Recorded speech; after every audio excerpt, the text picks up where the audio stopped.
اور بھائی اللہ نے کب کہا ہے کہ مجھے تمہاری نمازیں چاہیے؟ اللہ تو کہتا ہے تمہیں تمہارے لیے نمازیں چاہیے، اور نماز کو اتنا کیجول بنا لیا انہوں نے۔ صحیح مسلم کے اندر حدیث ہے، آپ صلی اللہ علیہ وآلہ وسلم نے فرمایا بندے کے کفر اور اسلام کے درمیان فرق ہی نماز ہے۔ جو نماز پڑھتا ہے وہ مسلمان ہے، اور جو نماز نہیں پڑھتا وہ پاکستان کے شناختی کارڈ میں مسلمان ہے، اللہ کی ڈیفینیشن میں وہ عملاً کافر ہے۔ صحیح مسلم انٹرنیشنل نمبرنگ کے مطابق 246 نمبر حدیث ہے، آپ جا کے پی ڈی ایف کھول لیں اسلام 360 میں، جا کے 246 نمبر حدیث صحیح مسلم کتاب الایمان چیپٹر میں کھول کے دیکھ لیں کہ بندے کے کفر اور اسلام، شرک اور اسلام کے درمیان فرق ہی نماز ہے۔ آپ بے شک اپنے آپ کو مسلمان کلیم کرتے رہے، لیکن وہ شناختی کارڈ والا مسلمان ہے، نکاح طلاق والا مسلمان ہے، اس کا جنازہ بھی پڑھ دیا جائے گا، پیدا ہوگا اذان بھی دے دی جائے گی، اللہ کے حضور وہ مسلمان نہیں ہے، وہ بس کلمے کا ہی ہم احترام کرتے ہیں، ادروائز تو عملاً کافر ہے وہ۔ اسی طریقے سے جامعہ ترمذی میں حدیث ہے، سنن نسائی کے اندر حدیث ہے، سنن ابن ماجہ کے اندر حدیث ہے کہ آپ صلی اللہ علیہ وآلہ وسلم نے فرمایا جس نے نماز چھوڑ دی گویا اس نے کفر کیا، من ترک الصلاۃ متعمدا فقد کفر۔ اب اس سے زیادہ اور کیا سخت بات کی جائے کہ کسی کو یقین آئے کہ جس نے جان بوجھ کے نماز چھوڑ دی اس نے کفر کیا۔ اب جان بوجھ کے یہ نہ سمجھیے گا کہ جی میں بال بچیاں دے وہ کمائی کرتا رہنا تھا منو ٹائم نہیں ملتا۔ جان بوجھ کی ڈیفینیشن بھی نبی علیہ السلام نے بخاری اور مسلم میں موجود ہے کہ اگر کوئی شخص بے ہوش ہو جاتا ہے یا سویا رہ جاتا ہے، یہ دو آپشنز ہیں، یا تیسرا آپشن ہے وہ بھول جاتا ہے، تو جیسے یاد آئے اسی وقت وہ والی نماز پڑھ لے۔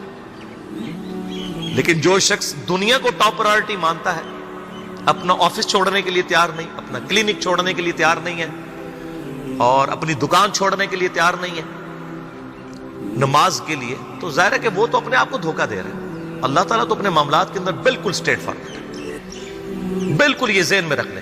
جامعہ ترمذی میں صحیح سند کے ساتھ موجود ہے، عبداللہ بن شفیق تابعی رحمہ اللہ تعالیٰ کہتے ہیں کہ صحابہ کرام علیہم رضوان صرف نماز کے چھوڑنے کو ہی اعمال میں سے کفر سمجھتے تھے، یعنی وہ کسی کو نماز پڑھتا ہوا دیکھتے تھے تو کہتے تھے یہ مسلمان ہے، اور کسی کو نماز پڑھتا ہوا نہیں دیکھتے تھے تو وہ کہتے تھے یہ کافر ہے۔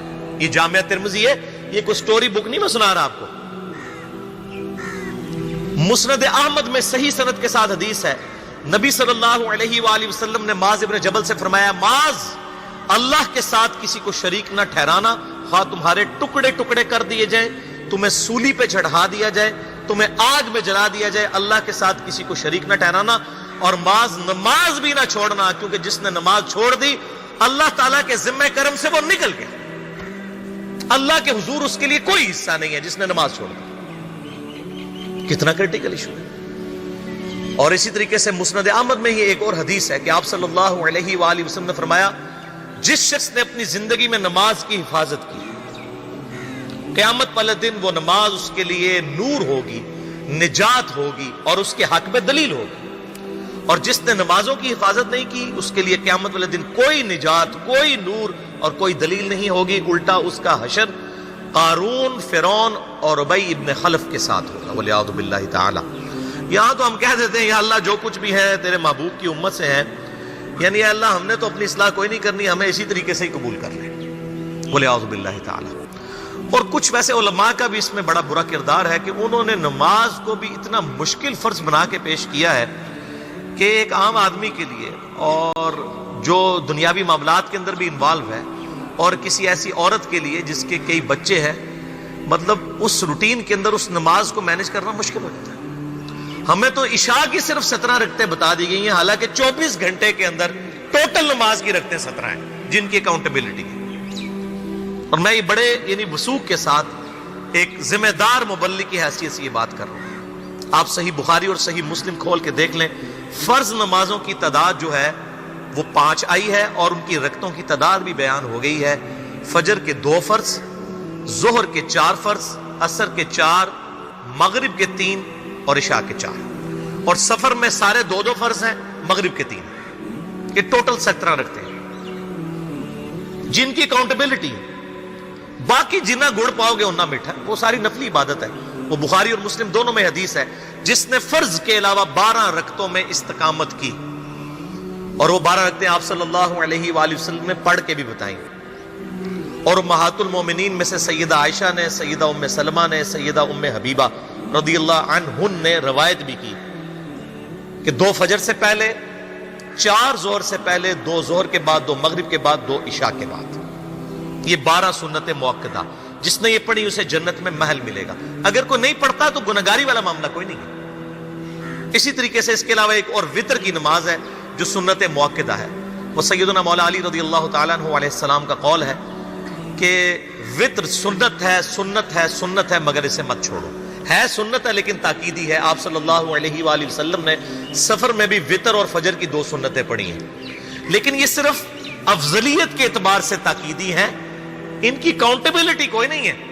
البتہ یہ ضرور ہے، سنن ابی داؤد میں ایک حدیث ہے کہ جس کی قیامت والے دن فرضوں میں کوتاہی نکل آئے گی تو اللہ تعالیٰ فرمائے گا میرے بندوں کی جو نفلی اور سنت عبادت ہے اس کو تول لو اور فرضوں کے ایکویلنٹ قبول کر لو.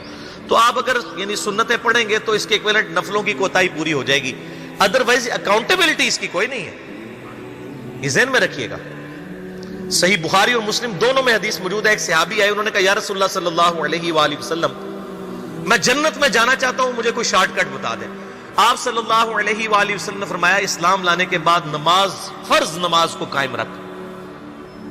پھر فرمایا فرض زکوٰۃ ادا کر، فرض روزے دے، روزے جو ہیں وہ ان کو ادا کر اور روزے رکھ.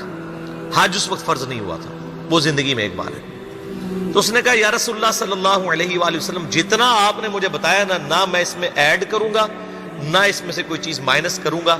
اور یہ کہہ کے وہ چلا گیا. آپ صلی اللہ علیہ وآلہ وسلم نے فرمایا اگر کسی نے کسی جنتی شخص کو دیکھنا ہے تو اس کو دیکھ لو جو یہ کہہ کے گیا کہ میں فرض نماز سے زیادہ کوئی نماز نہیں پڑھوں گا، صرف فرض روزہ ہی رکھوں گا، فرض زکوٰۃ ہی دوں گا. اب روزہ اور زکوٰۃ میں تو ہمارے علماء کو اور عام پبلک کو بھی جو دیندار لوگ ہیں ان کو ہضم ہوتی ہے کہ کوئی شخص یہ نہیں کہتا کہ بھئی پیر اور جمعرات کا روزہ. صحیح مسلم میں حدیث ہے کہ آپ صلی اللہ علیہ وآلہ وسلم کے نفلی روزوں کی یہ روٹین تھی. کوئی آپ کو یہ نہیں کہے گا کہ جس نے جمعرات اور پیر کا روزہ نہ رکھا اس کے رمضان کے روزے ہی قبول نہیں ہوں گے. کوئی کہتا ہے؟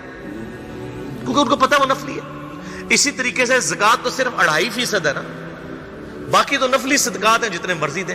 کوئی شخص نہیں کہتا کہ نفلی صدقہ نہ دیا تو آپ کی زکوٰۃ بھی قبول نہیں ہوگی. الٹا یہ کہتے ہیں وہ بس جی زکوٰۃ دے لو تو باقی سارا مال پاک ہے. لیکن جب فرض نماز کی باری آتی ہے تو اس وقت وہ 12 رکھتے ہیں بھی سنت موقدہ بیچ میں گھسیٹ دیتے ہیں. وہ بھی صرف فضیلت ہے. ٹوٹل 17 رکھتے ہیں، 2 فجر کی، 4 ظہر، 4 عصر، 3 مغرب، 4 عشاء. یہ میں کو اپنے لیے گراؤنڈ نہیں بنا رہا، میں تو الحمدللہ اس کے علاوہ بھی نفلی عبادت کرتا ہوں. لیکن میں بتا رہا ہوں خدا کے لیے لوگوں کو دین ایسا مشکل نہ پیش کریں کہ جو نبی علیہ السلام نے امت کو وہ دین نہیں دیا ہوا. اپنی مرضی سے انجیکٹ نہ کریں دین، لوگوں کے لیے مشکلات نہ کھڑی کریں، ان کو فرض نماز تک رکھیں. پھر انشاءاللہ کئی لوگوں کو میں نے اس نے نماز شروع کروائی، انہوں نے سنت نماز بھی، نوافل بھی شروع کر دی ہیں. لیکن آپ کم از کم وہ ڈیٹم لیول تو اچیو کروائیں لوگوں کا. لیکن فرض نماز کی باری آتی ہے کہتے ہیں نہیں جی سنتے بھی حصہ ہیں. کہاں سے میرے بھائیوں حصہ ہے؟ وہ 17 رکھتے ہیں، سنتیں پڑھیں گے ثواب ہے، نہیں پڑھتے گناہ کوئی نہیں ہے. تو کم از کم فرض تو ادا کریں. اس کے لیے آپ کو ٹوٹل 24 گھنٹے میں میرا خیال ہے 40 منٹ بھی نہیں چاہیے فرض پڑھنے کے.